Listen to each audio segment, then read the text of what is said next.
கவனத்தை ஈர்த்த பள்ளி மாணவிகள். கோவை விவசாயிகள் மாநாட்டில் பிரதமரின் பொருளாதார மேம்பாட்டு நடவடிக்கைகளுக்கு நன்றி தெரிவிக்கும் விதமாக பள்ளி மாணவிகள் 2 பேர் ஏந்தியிருந்த பதாகைகளை பிரதமர் மோடி நேரில் கவனித்து பெறுமாறு கூறினார். அந்த பதாகையில் இந்தியா பொருளாதாரத்தில் 2ஆம் இடத்தில் இருக்கும் போது நான் பட்டதாரி, முதலிடத்தில் இருக்கும் போது ஓய்வு பெறுவேன், இதற்காக நன்றி என்று குறிப்பிட்டு எழுதப்பட்டிருந்தது.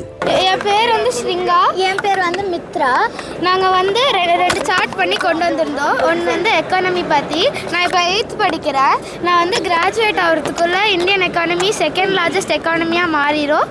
அதுக்கப்புறம் நான் ரிட்டையர் ஆகிறதுக்குள்ளே 1st லார்ஜஸ்ட் எக்கானமியாக இந்தியன் எக்கானமி மாறிடும்னு எழுதியிருக்கேன். இன்னொரு சார்ட்டில் நாங்கள் என்ன போட்டிருந்தோன்னா, நாங்கள் ஓட்டு போடும் போது கண்டிப்பாக தாமரை தமிழ்நாட்டு முழுவதும் பூத்துரும் அப்படின்னு போட்டிருக்கோம். இந்த ஐடியா யார் சொன்னது, எப்படி வந்துச்சு?